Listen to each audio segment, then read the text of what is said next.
Hello YouTubers, I'm Parvez and this is our 7th video in Python 3 basic programming language. In the previous video we have learned how you can create tuples in Python language. In this video I want to show you how you can get user input in Python programming language.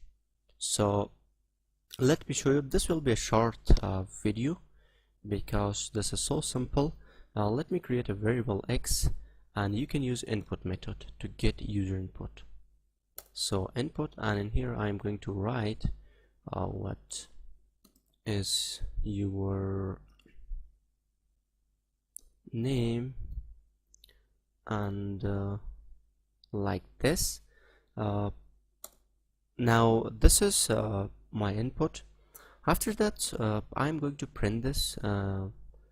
Let me just write print, and in here I'm going to write something, some text in here.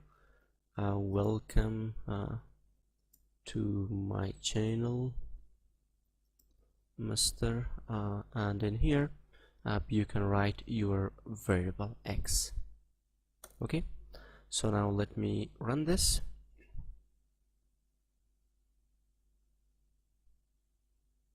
Okay, now you can see what is your name. I'm going to write my name, and if I enter you can see welcome to my channel, Mr.